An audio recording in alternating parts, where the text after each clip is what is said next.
신용환 지방시대의원의 부위원장 함께합니다. 안녕하십니까? 네, 안녕하세요. 반갑습니다. 신용환입니다. 네. 자, 뭐 이제 통일교 의혹 얘기가 지금 좀 어제부터 더 네. 얘기가 많이 나오고 있고 보도도 많이 나오고 있는데요. 일단은 어제 전재수 전 장관 사표가 수리가 됐으니까 전 장관 어제 귀국하자마자 불법 수수는 없다라고 사의를 표명했고 이재명 대통령 제가했는데 빠르게 이게 진행이 되고 있습니다. 어떻게 보셨어요? 네, 일단 뭐 의혹에 대해서는 네.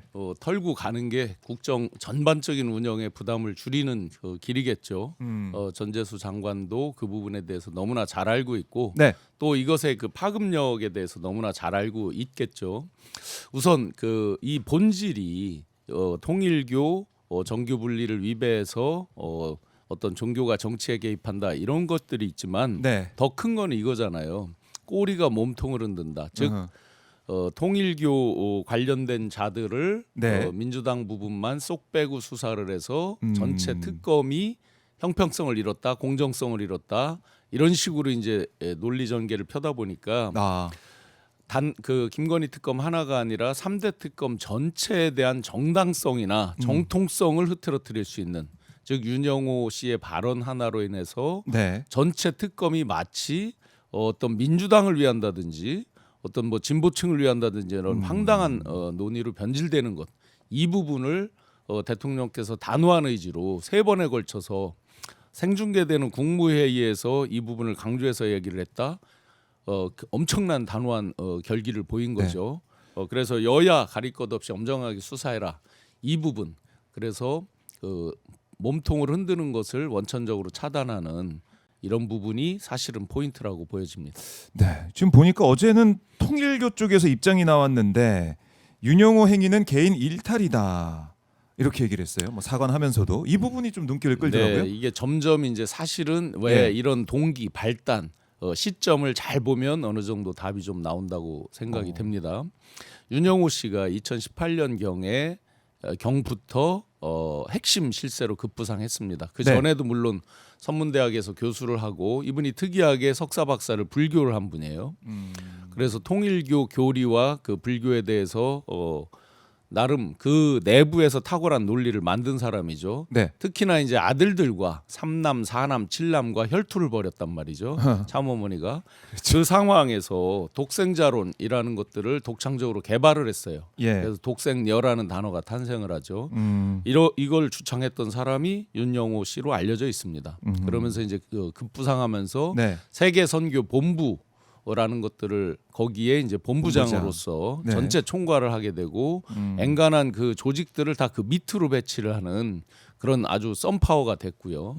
그러면서 전 세계 약 17개 나라 이상의 그 본부 지혜가 있으면서 엄청난 실권을 발휘했는데 뒤에 이제 자기 나름대로 충성을 다하고 노력을 했다라고 생각을 했는데 이러이러한 문제들이 터졌어요. 2023년 5월 경에 이제 실세에서 밀려나기 시작합니다. 그러면서 이 특검이 진행되고 올해 6월 달에는 공식적으로 출당 조치 이런 것들을 하게 됩니다. 자, 그러면 이걸 처음에 얘기한 게 8월이거든요.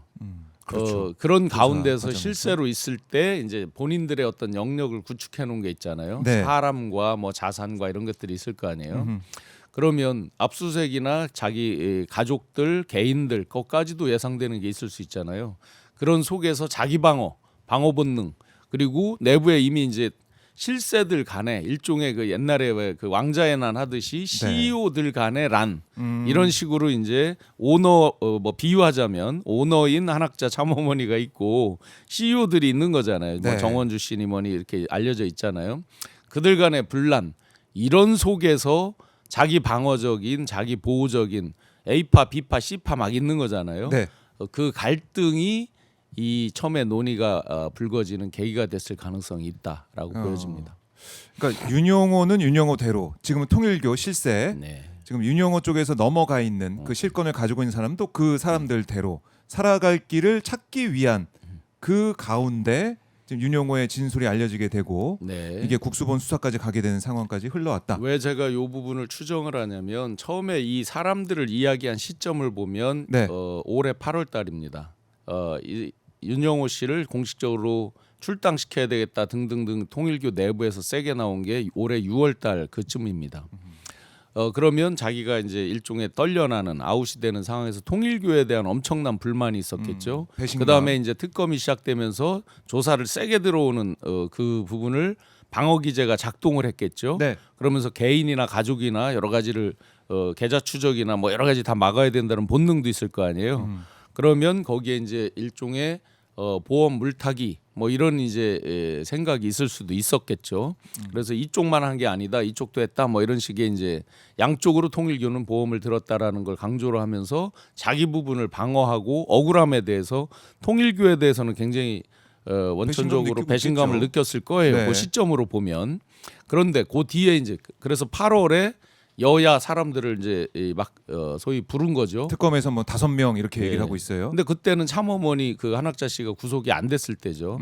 그 뒤에 이제 구속이 되고 그러면 내부 장악이 어떻게 됐어요? 본인은 완전히 배제되는 꼴이 됐잖아요. 그 전까지는 약간의 그래도 여지가 있었을 것이고 본인은 구속되고 다른 경쟁자들은 구속이 안 돼 있고. 그렇죠. 하나 총재가 또 구속이 되고. 총재는 뒤에 구속이 되고 하면서 이제 그 세력의 판도가 바뀌었겠죠. 네. 그런 것들을 보면서 말을 처음에 불었다가 또 입을 닫고 몇 개월이 지났잖아요. 그랬다가 이제 다시 본인의 구형 그다음에 이재명 대통령이 맨 처음에 정교 분리를 위배한 헌법적 가치를 훼손한 거에 대해서 엄히 조사하고 처벌해라 하고 다시 이제 법정에서 최후 진술 그 앞에 마지막 네. 공판에서 이제 얘기를 하잖아요. 그죠? 그렇죠. 요렇게 왔다 갔다 하는 걸 보면 그때 목적이 달라진다라는 거를 우리가 추정해 볼 수 있겠죠. 네. 그러니까 윤용호와 통일교 지금 보면은 통일교와 윤용호를 동일시하는 그런 시각도 있을 수 있는데 그게 아니다. 네. 그 안에 어떤 암투와 권력 다툼이 예. 있었고 그 사이에서 윤용호의 심경 변화나 아니면 개인을 좀 방어하기 위한 그런 차원에서 이 이름을 얘기를 했다가 뭐 안 했다가 예. 하려고 마음 먹었다가 또 결국 최후 진술에 안 나오고 이런 상황. 그래서 최후 진술에서 왜 안 했을까? 뭐 언론 제목에도 있더라고요. 네. 왜 진술하지 않았을까? 이 실명을 댄다 했는데 왜 안 됐을까? 자 보세요. 본인이 딱 하고 나서 이재명 대통령님을 잘 모르는 거죠. 그 뭐냐면 그 정도 하고 일종의 이제 옆구리 푹 찌르면 어이쿠야 하고 놀래서 발 빼고 본인하고 뭐 플리바게닝이 됐든 뭐가 들어온다. 그런데 전혀 그게 아니라 네. 거꾸로 그래? 알았어. 단호하게 여야 관계없이 엄정하게 조사하고 법에 따라서 처벌해라. 네. 라고 전공법으로 딱 나가시잖아요. 아마 대통령께서 그 보고를 받고 이런 게 나오는 걸 보고 소위 말하는 육참골단이란 말이 있잖아요. 내 살점을 내주고 네. 뼈를 취하는 이런 거잖아요. 그러니까 희생이 어느 정도 있을 수 있다는 걸 왜 모르시겠어요? 다 핵심들이 누가 돈을 어떻게 받았다 이건 저는 모르겠습니다. 그 부분은 뭐 그건 제가 뭐 수사를 해봐야 되는 그건 것이고. 수사를 해봐야 되는 거고 네. 전체적인 상황에 대한 이제 판단을 하는 것인데 네. 그러면 대통령께서 이게 수사 진행되다 보면 어떤 일이 있을지 모른다라는 정도 각오를 당연히 하셨겠죠. 그럼에도 불구하고 헌법적 가치, 질서가 너무나 많이 심대하게 훼손됐다. 그러면 종교가 이제 정치 영역에 들어오고 국민들 어떤 가치적인 판단 이 부분까지 흐리는 것에 대해서 그것만큼 용납이 안 된다. 그러니까 네. 원칙대로 해라라고 아주 강하게 나가니까 윤영호 씨 판단에 자 이렇게 강하게 나갔을 때 그럼 다시 수사가 다 전면적으로 들어올 수 있거든요. 여기서 자기가 다시 혼자 싸우는 형국이 됐잖아요. 통일교에서도 꼬리 자르듯이 자기를 팽개치고 그러면 결국 자기만 남는 거잖아요. 여기서 내가 맞설 수 있을까 판단을 했겠죠. 그래서 최후 진술에서 사실 그때 뭐 명단이 공개가 될 것이다 이랬는데 공개가 안 됐고 예고를 했죠. 사실은. 예고를 했었는데 네네. 이재명 대통령은 계속해서 뭐가 정말 본질이고 뭐가 중요한지를 예. 계속해서 얘기를 하고 있는 것이고 그러니까 원칙론으로 아주 불판한다. 강공 드라이브로 하다 보니까 네. 가장 당황한 건 누구겠어요? 윤영호 씨가 당황했을 거예요 아마. 윤용호 그런데 씨. 이제 어제 그러면서 예. 특별 전담 수사부가 이제 설치됐잖아요. 수사부 설치되자마자 어떻게 바로 됩니까? 윤용호 찾아가서 바로 예. 가서 방문 조사하잖아요. 그렇네요. 그 뜻을 잘 읽어야 되겠죠. 바로 가서 했다라는 뜻은 뭐예요? 하루 이틀 3일 여유를 두면 자기들이 변호인 접촉 기타를 통해서 바뀔 수가 있죠. 그렇죠. 내용이. 예. 그러니까 그 여지를 두지 않는 거죠. 바로 그러고 수사팀이 23명인가 그럴 거요. 인원이 많을 거예요. 네. 바로 가서 진술에 오염이 없도록 당신 그대로 진술해라 하고 아주 강력한 의지를 표명하는 거죠. 네. 대통령 지시사항에 정확하게 부합하는 강력한 의지대로 법대로 처벌하겠다. 네. 누가 되든 간에 아하. 어떤 방식이 되든 간에 그 의지를 표명하니까 아마 여기서 이제 윤영호 씨도 딴소리, 딴 얘기 뭐를 바꾸거나 하기는 어려울 겁니다.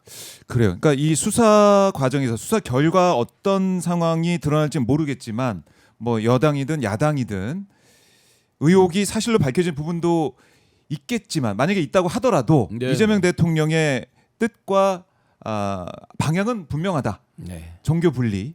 예. 이 이른바 이제 종교 단체, 종교 이제 법인체가 정치에 끼어드는 일, 로비를 하고 불법적 일을 행하는 것은 반드시 끊어내겠다. 헌법적 기본 가치를 위배하는 걸 끊어내겠다가 하나가 있고요. 네. 또 하나는 온 국민이 열망 속에서 비정상이 정상화되기를 바라고 내란의 실체적 진실이 낱낱이 밝혀지기를 원하고 있는데 여기서 이 윤영호 씨의 말 한마디에 따라서 원칙적으로는 김건희 특검인 거잖아요. 지금 조사 받는 게 이 사람은. 그렇죠. 그런데 그게 김건희 특검에만 영향을 미치는 게 아니라 선별적으로 봐주기 수사를 하고 한쪽은 뭐 봐줬어? 이러면서 특검 전체가 뭐 네. 편향성이 있다는 둥 하면서 그동안 나름 그들이 공정하게 노력해왔던 것들을 다 무너뜨릴 수 있는 이런 위기, 이 어떤 황당하게 전개되는 국면 네. 이런 것들을 대통령께서 용납이 안 되는 거죠. 정확하게 해라. 정확하게 정면 돌파. 정면 돌파. 그 두 가지 측면에서 헌법적 가치와 그동안의 국민들의 열망, 비정상의 정상화에 대한 그 정확하게 결과 정리를 정확히 해야 되는 시점에 와 있잖아요. 그렇네요. 예, 그것도 지금 미진해서 사실은 김건희 특검과 맞물려서 종합 특검이 돼야 되는 상황에 와 있잖아요. 네. 그래서 꼬리가 몸통을 흔드는 거 안 된다라는 어. 의지를 표명한 것으로 생각합니다. 부위원장님은 지금 뭐 개혁신당, 국민의힘 뭐 여기에서 같은 목소리를 내고 있는데 통일교 관련된 특검이 필요하다 이런 주장도 하고 있지 않습니까? 뭐 여기에 저는 대해서는 어떻게 보세요? 대통령께서 원칙론을 표명하셨잖아요. 네. 어떤 형식이든 낱낱이 정상적으로 모든 그 사실관계를 파악하는 거 그거에 대해서는 뭐 문제가 없다고 봅니다. 결국 중요한 것은 진상을 드러내고 네. 뭐가 진실인지 국민들이 판단할 수 있게 해주는 거. 네. 국민들이 보고 판단할 수 있는 그 상황을 어떻게 만들어낼 것이냐. 근데 이제 그들은 예. 이런 계산을 했겠죠. 자기들은 어차피 그냥 까진 오픈된 패예요. 기존에 이제 계속 통일교 관련해서 문제 있다는 게 이제 드러나 있었잖아요. 권성동 구속이 되고. 네. 근데 이제 민주당 측은 새롭게 드러난 거라는 이제 그걸로 꽹가리를 친 거죠 지금. 네. 그런데 문제는 뭐가 있냐면 만약에 이게 정상적으로 지금 특별 전담 조사부든 수사부든 또는 뭐 특검이 됐든 뭐가 됐을 때 어느 한쪽만 예를 들어서 알 수는 없지만 네. 양쪽이 다 나왔다. 그런데 지금 기존에 나왔듯이 국힘이 조직적으로 가담하고 조직적으로 어떤 대표 뽑는다든지 후보 뽑는다든지 할 때 영향을 미쳤다라고 한다면 이건 어떤 걸로 직결이 이제 돼요? 바로 정당 해산으로 바로 직결이 되죠. 이건 되돌이킬 수가 없죠. 그렇죠. 예, 그래서 이들이 그걸 주장하지만 약간 무게감이 떨어지고 공허하게 들리는 이유는 그래 그렇게 했을 때 똑같은 상처가 나도 당신들은 정당 해산으로 갈 가능성이 높아. 이 부분이 내재돼 있죠. 그러니까 단일 목소리가 안 나오는 거죠 민주당 내에서. 네. 자 장동혁 대표는 민주당 내에서 아니라 국힘에서 네. 국힘에서 장동혁 대표는 민주당에 대한 특검을 하자 뭐 이런 식의 민주당에 대한 조사를 하자 이러고 있죠. 그게 뭐 안 되는 거죠. 만약에 특검이 들어간다 그러면 다 해야 되는 거죠. 다 하고. 한다 그러면 전면적으로 다. 그러니까 그 통일교 관련된 것을 거기에 대한 특검을 하기 때문에 예. 이 사항은 더 그럼요. 국민의힘 입장에서는 민주당만 할 수 없는 거죠. 어. 당연히 안 되는 거죠. 오히려 뭐 민주당도 수사해 보면 모르겠습니다. 수사 결과는 모르겠지만 어쨌든 국민의힘 입장에서는 지금 불거져 있는 그 사안 플러스 더한 내용도 나올 가능성이 크다. 네. 왜냐하면은 권력을 가지고 있었으니까 네. 그 사이에. 근데 이제 조직적으로 지시한 거에 따른 것이냐, 조직적인 움직임이냐 아니냐가 포인트가 꽤 돼 있잖아요. 네. 이것만 보면 뭐 수사 영역이기 때문에 저희가 예단할 수 없지만 하나 분명한 것은 2022년 대선을 앞두고 잠실 롯데에서 그 참어머니 안학자 총재가 네. 그 간부들을 모아놓고 하는 얘기가 공개된 게 있잖아요. 음흠. 보면 노골적으로 지지를 하잖아요. 윤에 대해서 노골적으로 그렇죠. 예. 소위 이제 오너가 지시를 하는 거잖아요. 그러니까 이게 조직적으로 돌아가고 그 실행을 당시 윤영호 씨가 이제 실세로서 조직적 움직임에 대한 코멘트가 많이 녹취록 같은 게 오픈돼 있잖아요. 그렇게 보면 조직적으로 그들이 누굴 밀었다는 건 거의 자명해 보입니다. 그렇다면 전면적으로 특검을 여야 할 것 없이 이 건에 대해서 했을 때 네. 누구는 살점이 떨어지고 누구는 뼈를 내줘야 된다 그러면 과연 어느 쪽이 살점이고 어느 쪽이 이 뼈가 될까 어느 정도 추정은 되죠. 네. 그래요. 지금 국수본이 속도를 내서 수사를 하고 있다. 결국 이게 이재명 대통령의 의지가 담긴 네. 정면 돌파는 어떻게 보면 하나의 또 승부수라고 볼 수도 있는데. 대통령께서는 아마 예. 이러신 것 같아요. 이 부분이 이렇게 넘어가면 진짜 실체적 진실에 대해서 완전히 흔들릴 수도 있다. 지금 안 그래도 기존 레거시 미디어 뭐라고 불렀죠? 옛날 네. 뭐라 그러죠? 저 유시민 작가가 레거시 미디어를 뭐라고 부르던데 갑자기 용어가 예. 생각나요. 세 글자로 옛날 네.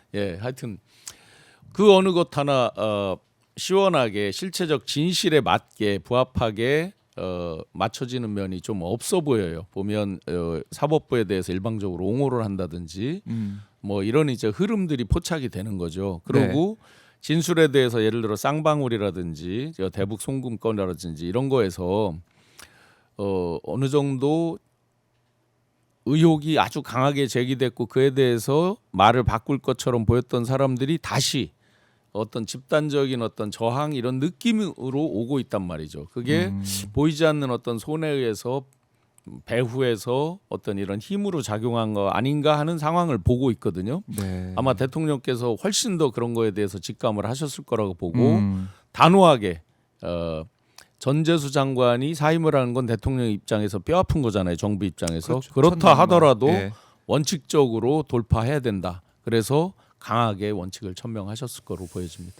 알겠습니다. 이 사안은 뭐 하루 이틀 갈 사안이 아닌데 계속 짚어봐야 될 것 같고 이제 수사가 시작이 됐습니다. 전재수 전 장관은 사실 무근이다라고 의혹을 부인하고 있고 정동영 장관도 어제 입장을 내서 어떤 일이 있었는지 일단 얘기를 해 놓은 상황이고 정동영 장관 부분에 대해서는 네. 뭐 날짜와 그렇죠. 동석한 분들까지 동선까지. 자세히 말씀을 하셔서 예. 일단 그 부분에 대해서는 뭐 개인적으로는 다 믿고 싶습니다. 전재수 장관 부분은 그 날짜에 알리바이까지 공개돼 있으니까 그 부분은 뭐 믿고 말고의 영역이 아닐 거고요.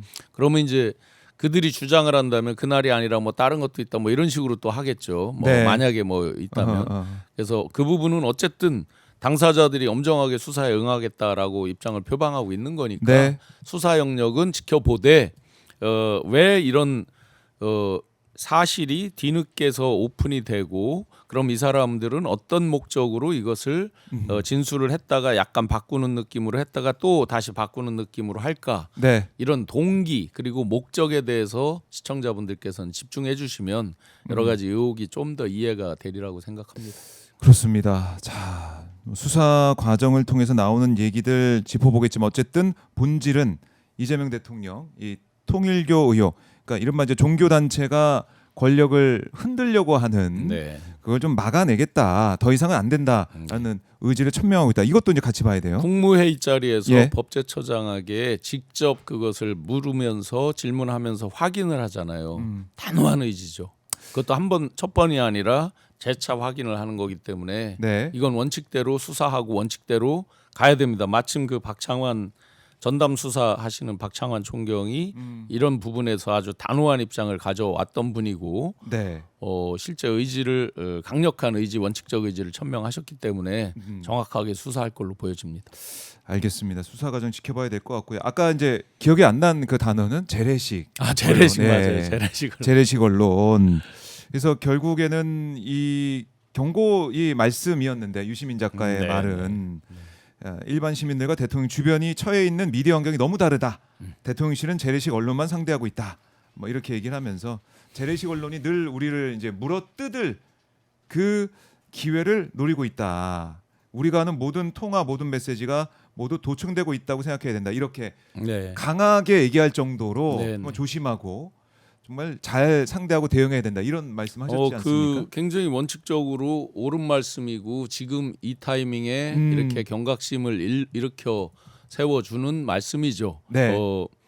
우리가 이제 핸드폰 이런 거 사진 찍히고 뭐 여러 현상들이 있잖아요. 그 약간의 방심만 해도 상대방은 다 보고 있다. 네. 그리고 공격의 빌미를 찾기 위해서 혈안이 돼 있다.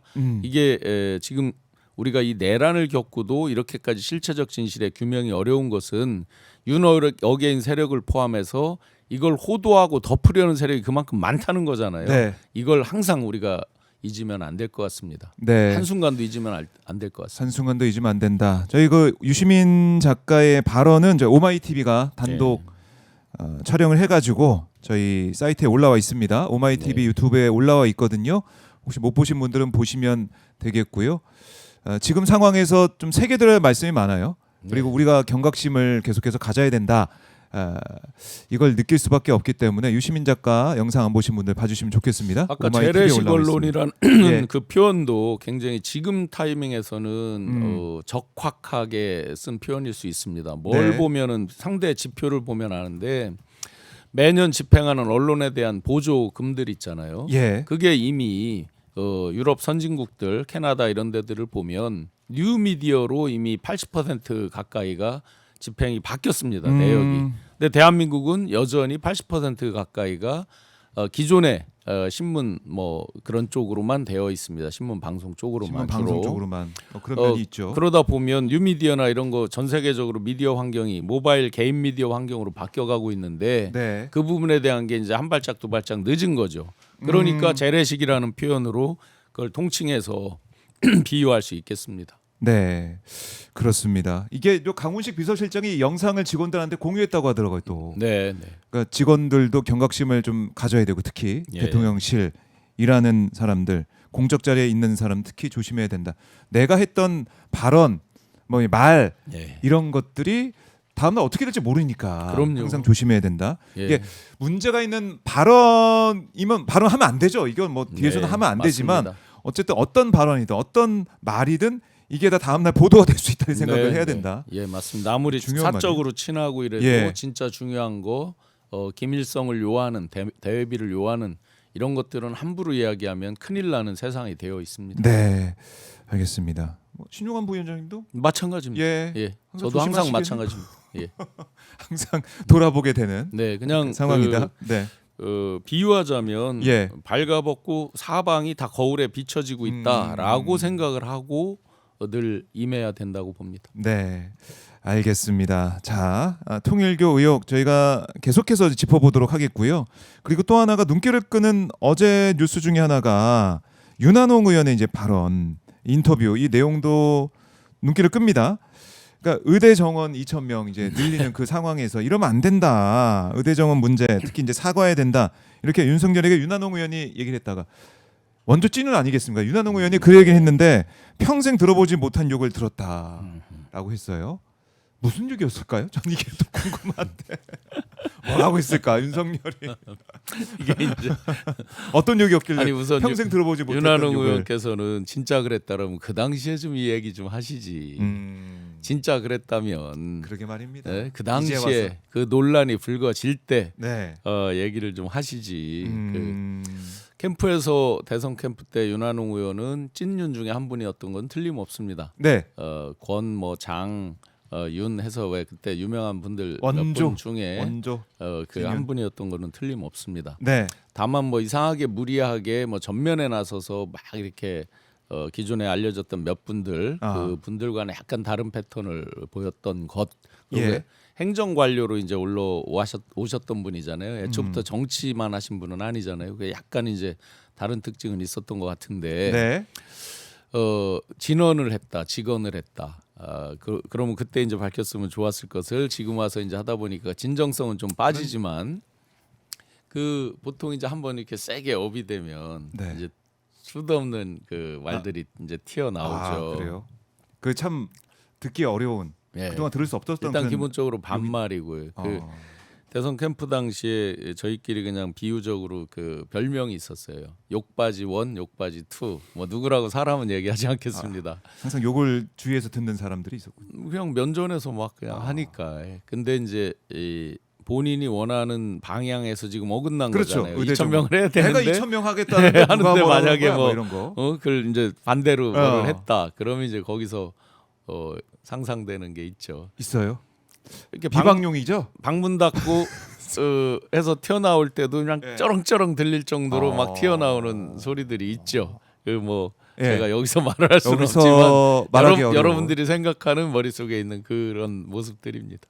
아니 근데 회의 장소에서 밖에서 들릴 거라고도 생각할 수 있는데 사람이 누가 있든 이런 것들은 상관 안 이분은 했었어요? 별로 의식하지 않아요. 제가 왜 말씀드렸지만 누가 있으면 뭐 공적인 회의 자리는 공적인 자리잖아요. 그럼요. 뭐 술자리 이런 게 아니잖아요. 회의 자리 이런 데서도 뭐 형 뭐 이런 거 서슴없이 막 하니까 그런 식으로 하고 그런 식으로 반말하고. 하면 뭐 공과사 구별이나 이런 거는 거의 없으니까요. 그런 스타일이었는데 내가 정말 2,000명 해야 된다고 이렇게 얘기하면서 가는데 그걸 사과해라라는 찐윤의 목소리. 예. 그걸 딱 들었을 때 예. 반응이 예. 상상 초월이었겠군요. 그 누구 얘기죠? 시끄러 임마 뭐 이런 거 있잖아요. 시끄러. 근데 그거보다 그걸 뛰어넘는 당연히 뛰어넘죠. 입에 담을 수 없는 욕설이 나왔을 그러니까 것 이분이 같은데. 평생 자기 겪어보지 않은 입에 네. 담을 수 없는 욕설 들었다고 하잖아요.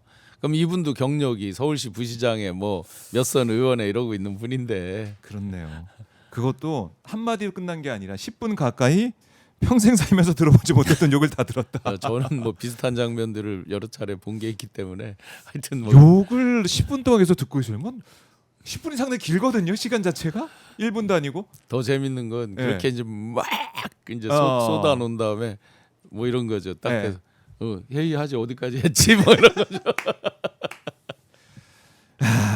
진짜 뭐 아니 이게 모르겠습니다. 이건 이제 공식적인 그러니까 전화 통화도 뭐 술자리에서 그 전화를 받았는지 아닌지 모르겠습니다만 술자리에서 막 그런 얘기 나온다. 술자리에서는 더 할 수도 있겠다는 생각도 들고. 실제 그렇죠. 이 말이 공사 더. 구별이 이제 뭐 진짜 그런 부분을 일상적으로 그냥 다 네. 조금 이걸 이제 비유적으로 표현하면 동네 형으로 그냥 동네 전방에서 막걸리 마시면서 만나는 그런 형으로 하면 친근감으로 해석할 수도 있겠죠. 네. 그런 경우 있잖아요. 뭐 저희도 초등학교, 중학교 동창들하고 통화하거나 만나면 욕으로 시작해서 욕으로 끝날 때가 있거든요. 친근감으로 진짜 네. 친구들이 야 임마 하면서 뭐 시작해가지고 막 하는 때가 있죠. 근데 이건 그게 아니잖아요. 예. 일에 대한 거잖아요. 더구나 국가 중대사에 대한 거잖아요. 네. 그런데 이제 아마 뭐 통화 또 면전 그다음에 술자리 네. 한 번 이렇게 딱 세게 뭘 들으면요. 이 몸집도 엄청 크잖아요. 그렇죠. 굉장한 위압감을 위압감을 느끼죠. 표현도 그렇고 그러니까 윤한홍 의원도 정말 나름 진짜 충격을 받았나 봐요. 많이 받았을 진짜라고 그러면 많이 받았을 거예요. 근데 그 정도였으면 진작에 말씀하시지. 그러게요. 너무 늦었습니다. 이거 네. 뭐 일각에서는 그래요. 자기 살려고 이제 와서 이러고 있느냐 이런 거고 당연히 이제 그렇게 그런 반응이 나올 수밖에 그러니까. 없는 타이밍이잖아요. 그리고 장동혁을 찾아가서 개별적으로 찾아가서 계엄사과와 윤석열과의 절연을 또 건의했다. 또 이런 얘기도 하고 있는데 네. 장동혁 대표는 웃기만 했다. 뭐 이것도 그 인터뷰에서 얘기하고 자 있습니다. 그러면 이분들이 다 좋다 이거예요. 네. 그렇게 했다 치자고요. 그런데 전제가 되어야만 하는 행동이 빠져 있는 거잖아요. 진짜 국민들 앞에서 이분들이 석고대죄하고 네. 내란의 동작 그러니까 계엄에 대해서 완벽히 방어하고 반대하고 대국민 입장에서 그렇게 취하고 하지 않았잖아요. 네. 그런 모습을 우리가 진정성 있게 본 적 없잖아요. 그럼 그거에 대한 진정성 있는 사과가 출발이고 그 다음에 자기들 내부적으로 뭐 갈등 관계 이런 거 조정하는 거 뭐 싸우는 거 이런 것들이 표출됐다 그러면 어느 정도는 이해라도 해줄 수 있죠. 그런 것 없이 대국민에 대해서 진정 어린 사과 한 번 없이 먼저 자기들끼리 진짜 그러면 한남산성은 왜 싼 거예요? 가서 인해장막은 왜 치고 그 한남동 막고 했던 거냔 말이에요. 그 다음에 내란에 대해서 12.3에 대해서 그 부분과 그 다음에 탄핵에 대한 입장 이런 것들이 막 엇갈리는 사람들이 한두 명이 아니잖아요. 심지어 한동훈 전 그렇죠. 대표도 마찬가지고요. 네. 이런 것 기본을 정리하지 않으면서 지금 와서 정치적 유불리 또는 지방선거에 대한 유불리 이런 것들 때문에 입장들이 바뀐다. 슬그머니 가장 사실은 핵관이라고 했던 사람들 또 제가 직접 내가 윤석열 술친구야라고 말하던 의원들이 있습니다. 한 네. 4명 있습니다. 제가 본 것만 해도. 이런 사람들이 지금 와서 절연을 해야 된다, 뭐를 해야 된다라고 하면서 나서는 것, 그러면 진작 그렇지 그랬슈. 우리 충청도 저 사투리로 네. 그렇게 급하면 어제 오지 그랬슈 하고 하듯이 진작 했어야지요. 그렇죠. 이제 와서 지금 이제 와서 그러니까 주호영 이제 국회 부의장도 그렇고 좀 뭐 발언은 그 발언은 당연히 그런 발언이 나왔어야 되는데 너무 시점이 늦었다. 윤한홍 의원도 그렇고 그런 생각이 들어요. 그리고 국민의힘은 지금 모르겠습니다. 이 윤어게인 절연이 안 된다는 부분도 있지만은 한동훈 전 대표를 어떻게든지 몰아내는 그게 또 눈에 보이니까. 그러니까 이제 보통 외부의 주적을 설정해 놓고 자기들 내부를 단속하고 그렇죠, 이런 그렇죠. 방식을 많이 써왔잖아요. 그런데 네. 지금 그게 되지가 않는 거예요. 대통령께서 국정에 대해서 이제 수행을 잘 하시다 보니까 평가 지지가 그렇죠. 높고 그러니까 계속 기승전 이재명으로 이들은 공격을 해 왔는데 네. 안 먹히는 거죠. 안 먹히고. 그러다 보니 내부적인 것만 오히려 더 불거져서 장애 집회할 때 보세요. 막 뭐라고 네. 얘기하면 한동훈 몰아내자가 계속 거기에 뒷박자로 따라붙잖아요. 후렴구로. 몰아내자. 그러니까 아니 그들이 정상적으로 만약에 저기를 했다면 뭐 이재명 정권 타도라든지 이런 식으로 예. 나왔을 거 아니에요. 그런데 그게 아니라 윤어게인 이거 팻말 든 사람들이 한동훈 몰아내자로 후렴구를 붙이고 있으니 얼마나 지금 그러니 엊그제 여론조사에서 20% 정도 나오는 거 그것도 네. 신기할 정도로 보이는 거죠. 그들이 엊그제 여론조사 MBS 거 보니까 네. 모름 20%? 무응답이 25였습니다. 그래서 3등입니다. 지금 국민의힘은 2등이 아니에요. 3등입니다. 아 모른 무응답이 2등이고. 모름 무응답이 25였습니다. 아 그러면은 국민의힘 입장에서는 이렇게까지 어떻게 보면은 이재명 정권은 이제 비판하는 뭐 필리버스도 마찬가지고 네. 나경원 의원의 행태도 마찬가지고 그걸 보면은 어떻게든 이재명 대통령 민주당을 공격하기 위해서 노력은 하고 있는데 그게 네. 안 먹힌다는 거네요 지금 전혀. 뭐 원칙론적으로 여러 번 강조드렸지만 이게 많은 전열이 흐트러졌을 때는 자기들 스타트 라인을 세우는 게 우선이잖아요. 네. 왜 우리가 이렇게 많이 망가지고 흐트러졌을까? 아하. 그러면 보수의 진정한 가치, 철학적 베이스는 무엇일까? 음. 우리가 내부적으로 공유해야 되는 것은 어떤 가치일까? 네. 이런 것들에 대한 것들이 먼저 전제가 돼서 자기들 스타트 라인을 세우고 출발을 해야 아하. 뭐 100m를 뛰는데 지그재그 할 수 없는 거 아니에요. 똑바로 가야 되는 거잖아요. 그렇네요. 그러니까 지금 스타트 라인이 안 세워지다 보니까 막 100m를 뛰는데 좌로 갔다 우로 갔다 막 난리가 난 거죠. 그러니 필리버스터라는 건 그 의안에 대해서 반대하는 사람들이 하는 거잖아요. 네. 찬성하는 의안을 필리버스터를 하려니 앞뒤가 꼬이고 형식도 내용도 과정도 다 엉망진창이 되는 거죠. 그야말로 이제 코미디 같은 일이 벌어지고 네. 있는군요. 예. 농담드리면 필리버스터 그 지금 현재까지 개정법을 냈지만 현재 있는 법으로 보면 민주당이 동의해야만 저게 멈춰질 거예요 아마. 맞아요. 동의를 안 해주면 어떻게 돼요? 저 사람들 계속 해야 돼요. 아니 그냥 계속하게 내버려 두자고 제가 농담하는 거예요. 지금 이제 하고 있어요. 하고 있는데 지금 송석준 의원이 나와 있는데 5번째 주자입니다. 그러니까 중간 중간에 민주당도 하잖아요. 네. 그냥 안 하고 그냥 국민의힘이 하라고 뒀으면 좋겠어요. 그냥 그냥 해봐라. 지금 조를 짜가지고 본회의장은 지킨다고 하는데 보니까 조 짜진 그 의원들 다 안 와요. 네. 몇 명 남아 있습니다. 그 모습을 좀 보고 있습니다. 필리버스터 이 제도 자체가 네. 악용되고 있다는 생각도 들고. 맞습니다. 예. 필리버스터도 그렇고 아까 이제 윤한홍 의원 케이스와 지금 네. 몇몇 의원들 소위 이제 핵관이라고 불렸던 몇 명들이 다 이제 탈출하듯이 이제 와서 뭐 이제 와서? 사과를 해야 된다, 절연을 해야 된다 이렇게 얘기를 하잖아요. 네. 자 그러면서 그러면 또 이중적인 걸 한번 보자고요. 아하. 그러면서 장동혁 체제에 대한 비판을 하는데 그럼 한동훈 씨는 어떻게 되는 거예요? 한동훈 씨는 체포 명단에 있고 어쨌든 자기들 주장으로 보면 네. 그러면 완벽히 깨끗하게 가려면 새롭게 완전히 판을 갈아엎고 이렇게 나와야 되는 거잖아요. 그렇죠. 그런데 한동훈도 몰아내자는 거에는 또 동의를 하고 장동혁 체제 이렇게 가면 안 된다고 또 얘기를 하고 앞뒤가 다 꼬여버리는 거죠. 그렇네. 그러면은 네, 논리적으로 하나도 맞지 않아요. 결국 해산이 답입니까? 이렇게 그래, 되면 해쳐모이든지 다 여기도 뭐. 나가고 여기도 이제 안 된다고 하니까. 그러니까 논리적으로 일단 맞지 않으면 우리가 왜 어떤 액션을 할 때 네. 논리가 탄탄하지 않으면 흐트러지잖아요. 중간에 막 꼬이고 뭐가 하나 탁 반격을 받았을 때 대처를 못 하잖아요. 네. 지금 이런 형국이죠. 자기들 스스로 전혀 스타트 라인에 다시 서지 못하는 형국이 반복되고 있습니다. 반복되고 있다. 장동혁 체제 깨면 안 됩니다. 계속 이대로 가야 됩니다. 장도욱 대표 힘내라 뭐 이렇게 얘기하시는 분도 있을 것 같기도 하고 전혀 종잡을 수가 없는 상황이다. 아까 언급하신 MBS 조사 엠브레인 퍼블릭, K스탯 리서치, 코리아 리서치, 한국 리서치가 8일부터 10일 정부 18세 이상 1000명을 조사해서 어제 발표를 했는데요. 무선 전화 면접 조사였고요. 보니까 언급하신 것처럼 이 민주당이 44%, 국민의힘이 20%, 조국혁신당 4%, 개혁신당 3% 순이었고 중도층의 민주당 지지율이 43%인 반면에 국민의힘은 12%에 그쳤다. 이거 눈에 들어오고 특히 보수층에서도 73%가 국민의힘이 이 비상계엄 또 윤석열 탄핵 이후 부적절하게 대응했다라는 응답이 73%에 달하고 있습니다. 그러니까 그야말로 이대로 가면 안 된다는 얘기가 보수층에서 나오고 있다. 국민의힘 같은 경우는 이런 대응 안 된다라는 거. 자세한 사항은 중앙선거론사 심의위원회 홈페이지를 참조하시면 되겠습니다. 여기서 이제 그 장동혁 대표의 스텝이 이제 많이 꼬이겠죠. 그동안 이제 우왕좌왕 하듯이 어느 날은 5.18 광주로 갔다가 또 며칠 있다가 우리가 황교안이다. 뭐 또 얼마 있다가는 뭐 우리가 저 누구야 저 원내대표 저 추경호다 뭐 그럼 결국 이퀄 우리가 윤석열이다가 되는 거잖아요. 우왕좌왕 했는데 그럼 앞으로 어떻게 바뀔 거냐. 근데 몇몇 의원들이 이번 국회 끝나면 12월 말 지나면 장동혁 대표 말이 또 바뀔 거다. 국힘에서 나온 말이죠.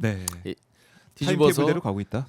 타임테이블대로 간다라고 하면서 현실을 계속 쫓는 거잖아요. 아하. 자기들의 어떤 가치 철학, 원칙 이런 게 아니라 현실 시류에 따라서 계속 유리한 쪽 지방선거 등등의 시계를 맞춰놓고 유리한 쪽으로만 계속 왔다 갔다 하는 거잖아요. 그러는 사이에 어떤 아마 1차 목표는 이렇게 되겠죠. 떨어낼 거 떨어내고 보수층만 아주 강하게 결집하면 나중에 보면 어쨌든 진영으로 뭉치는 부분은 뭉칠 것이고 그때 가서 중도를 어떻게 해보겠다. 뭐 이런 이제 계산일 거 아니에요. 그런데 그 계산은 평상시에 일종의 라포 형성하듯이 중도에 어떤 맞는 뭐가 있을 때 그것도 오는 것이지 갑자기 하루쯤에 올 리가 없잖아요. 한두 달 사이에 그게 될까라는 의구심도 들어요. 신용환 부위원장님 근데 좋은 소식이 있더라고요. 무죄 무혐의죠. 무혐의. 그렇죠. 재판까지 간 것도 아니니까. 무혐의 어떤 겁니까? 뭐 장시간을 제가 이제 올해 1월 초에 대통령실에 역술인 채용한 것과 무속에 대한 거, 무속 구판, 뭐 이런 것들에 대해서 그대로 국회 질의응답 답변했고 제보 받은 사실에 이건 제보다라고 하면서 공개를 하고 했었는데. 그에 대해서 소위 김건희 측이죠. 대통령 비서실에서 공적 비서실. 기관에서 이제 고소 고발을 한 거잖아요. 그래서 계속 이제 그 두 건에 각각의 이제 피해자가 다른 하나는 피해자가 김건희로 명시돼 있습니다. 그래요. 또 한 분은 역술인이라고 이렇게 명시가 되어 있는 걸로 이제 오랜 시간을 왔는데.